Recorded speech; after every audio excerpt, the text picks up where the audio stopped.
England threatened India. England challenged India more than most teams tend to in the fourth innings of tests in this country. But eventually, the weight of India's 399 run target bore heavy. India come out victors by 106 runs in the second test in Visakhapatnam to draw level in the series, having lost the opener in Hyderabad. It's been an absorbing test match, an engaging contest, and it will give us a lot to go through as we welcome Sanjay Manjrekar on ESPN Cricinfo Match Day. Thank you, Sanjay, for your time.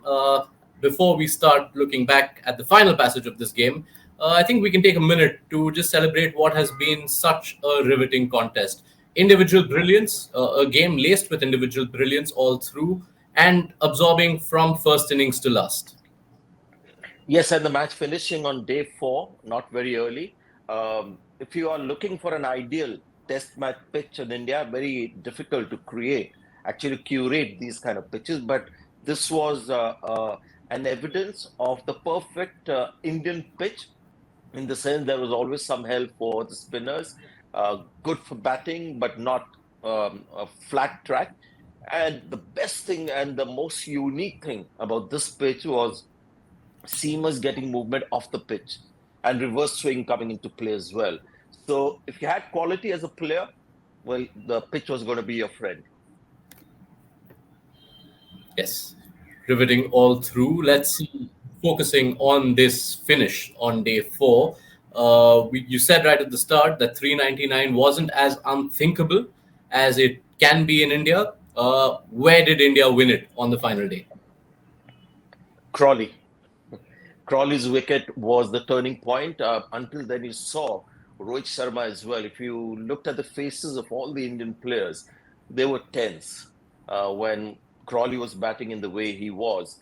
And, they got the night watchman out who, I said yesterday, looked like he was having more of a night out than being a night watchman in the traditional sense. On Crawley's wicket by Kuldeep Yadav, it just settled the nerves. But until then, India was tense. Now, this is one team that I've seen in a long, long time that is getting under the skin of the Indian team in a home series.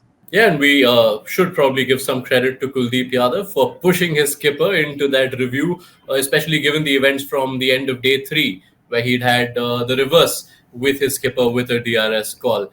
But focusing on England's batting, Sanjay, in this fourth innings, I mean, I know it's you live by the sword, you die by it. It's not an approach they're going to change based on one result. But specifically looking at batters like Ollie Pope and Joe Root, the way they went about, how hard they went at it, did that surprise you? Not really. Maybe Joe Root could have taken a little bit of time and maybe not have pressed the pedal as hard as he did. And when you saw his reaction after he got out, you could see that he was trying to tell himself, could have played that shot normally. Because before that, he had taken a few. I mean, he had played a little out of characters or something. I mean, I must say that off late in Test cricket is playing those kind of shots, but he could have maybe taken a little bit of time and settled in and gone back to it again. So it wasn't the right selection of shots. So clearly didn't get the best of Joe Root. It's something that you'll see with this approach, that it will not suit each player in the team to the T, and it won't be an approach where every player on the day will be successful with it. But as an overall approach, I thought it was brilliant. And the way Ollie Pope got out, I don't think it was really a Bazball effect. It's just, how he plays. And I thought it was a great delivery around the wicket. Good catch as well. So, yeah, barring one or two incidents, I think this is a very, very sound theory and approach from England. Right, the man responsible for those 2 dismissals was R. Ashwin, brought into the attack a lot later than he would expect to, especially in second innings of home tests. Didn't get the new ball at the end of day 3, didn't start on day 4, but got Duckett the third evening, got Root and Pope on the fourth morning, and those were telling blows in the context of this game. Yes, and we often associate Ashwin's success with the number of wickets that he takes, especially in the home series. But he should be really proud of the way he bowled, especially prior to the 50 overs, where he reacted superbly to the England approach of the reverse sweep and the normal sweep and the switch hit and everything. So Ashwin, has, I think, he's starting to find an answer to the problem. And what he's done, it's very interesting actually. Yash, when you look at it, he actually went back to the classical old days of the 70s, where, bowlers used to toss the ball up, and we used to call it the guile, and there was deception in the air, and that is what he was working on. When you get pace off the pitch and the trajectory is a little flatter, those sweep shots that we're talking about just become easier. So brilliant on a pitch that had nothing for him. We saw the guile of Ravichandran Ashwin that we don't normally associate when he's getting wickets on home pitches. Yeah, and going into this second innings of the Vizag Test, Ashwin was averaging more than 40 and needing more than 60 balls per wicket in this series. Those aren't numbers you associate with Ashwin in home series. What did he change technically? Sanjay Manjrekar will shed more light on that. That's what he'll be zooming into at the end of this test. So keep an eye out for Zoomed In on ESPN Cricinfo. Let's also talk Jasprit Bumrah. How can we not? Finishes with 9 for 91, 6 for 45 was stupendous, beyond words. We've discussed that. You had mentioned his impact on the second innings will be key, and he still had quite a bit of work to do 17 overs in the second innings and the wickets as well. Yeah, I felt that India could not afford to rely completely on Bumrah like they did in the first innings, although there was some support from Kuldeep Yadav. Akshar Patel and Ashwin had to come and join the party, and that happened, thankfully, with Ashwin, because Bumrah's single-handed effort would not have been easy. And India got, as I said, the important wicket of Zach Crawley, which really turned the tide. Until then, India was really anxious. Bumrah, what can you say? I mean, just incredible. We are watching two exceptional seamers, one from each side, bowling in unhelpful conditions. When you see another seam bowler bowl on that pitch, you realize, the distance between them and the others. So the wickets in the first innings, he got the wicket of Ollie Pope, he got the wicket of Joe Root, he got Ben Stokes out, he got Johnny Bairstow out. And even in the second innings, crucial wicket at the right time, including that one of Ben Foakes with a slow delivery. So it was an incredible performance. And by far, uh, one individual who really got India to level the series at this stage, if I had to pick one before Shubman Gill and Yashasvi Jaiswal, has to be Bumrah for his impact in both innings. You singled out Bumrah as the standout performer. The adjudicators on the broadcast agree. Jasprit Bumrah is the player of the match for the Vizag Test with his figures of 9 for 91. Let's look. The series reaches a break point now.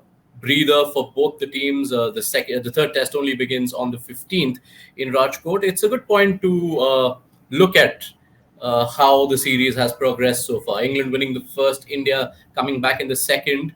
Bazball, obviously, the major theme of this contest when we set it up.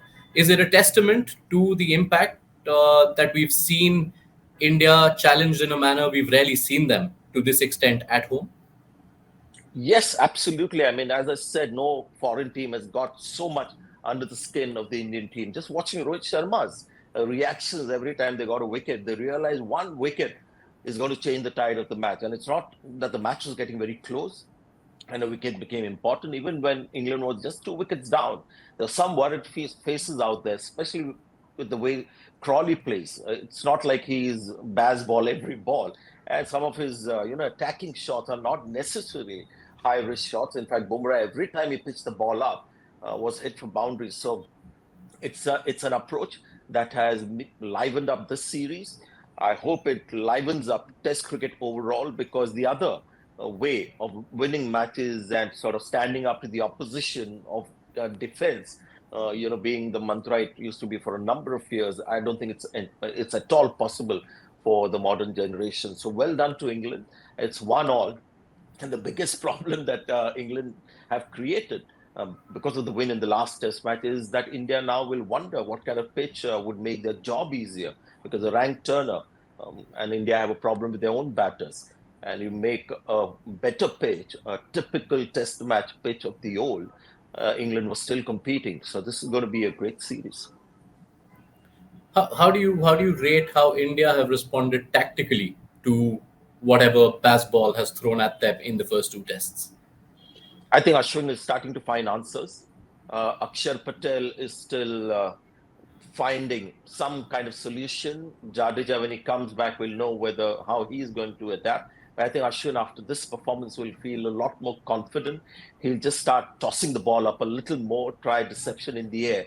Kuldeep Yadav coming in uh, has made it a little easier to control the English batters because he's a bit slow in the air. I saw a couple of reverse sweeps that were played with him that went straight to the fielder. When somebody's not giving you a pace or the trajectory is not as flat, it just becomes a little more difficult. So the Indian spinners will have to go back to the old days of the 60s and 70s when India had the spin quartet to thwart, this new approach of English batting. Worth spending a moment on the pitches. You alluded to it earlier. In the first two tests, we've seen contrasting pitches. Hyderabad was a certain type, and Vizag was very different to what we've seen for some time in home tests. Which pitch type suits India the best, knowing the limitations and the absences in the squad? I can't say with any degree of certainty, which pitch would be ideal. This pitch actually was very interesting, where we thought it was not a rank turner, nor was it an easy turner for Indian spinners to thrive. The most unique thing which I've never seen on any other Indian pitch is the help that it provided the seam bowlers, quality seam bowlers, when they pitched the ball short and the ball still moved around, especially when it was slightly older. So movement of the pitch and after it pitch movement in the air is something that you don't see on Indian pitches. So even if the attempt is made to make a pitch similar to the surface on which India won this test match, I don't know whether the seamers will have the same kind of help from that pitch. So it's a difficult one to decide whether India wants to go with the pitches that they've had for a number of years in the past or this one, because this pitch is going to be very, very difficult to replicate to the exact nature as it was. Although two tests in, England are doing what very few sides manage to do when they come to India. No team had even made 200 runs in both innings of a test in the last 5 years in India. Now England have done it in every innings so far.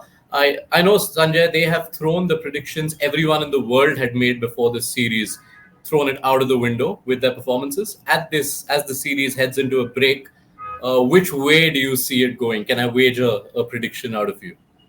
No, now more so. I mean, we had made the typical predictions before the series began because I actually fell short of, you know, expecting when I was thinking Bazball from England against Indian spinners on ranked turners. I wasn't actually taking into account some of the shots that Ollie Pope showed us and some of the other players showed us on the turning pitches. So Bazball is not necessarily hitting the ball down the line like Shreyas Iyer did and get out. So they have different ways of trying to dominate. And I said this right at the start of the series when they got 240 in their first batting effort. I was very impressed because it was something that we aren't used to seeing. So at this stage, Yash, I'm sorry, just wipe everything clean. Whatever I said before, the scores are 1-1, and my prediction is going to be one heck of a boring prediction. We'll wait and see. We will wait It's and not see. going to grab your headlines. We'll wait and That's see. all right. I will wait It and watch. remains to be seen. I'm happy to wait and watch because I know you will get to watch it a lot more closely the third game onwards. Yeah. So we look forward to your company. It's been absorbing, it's been engaging already.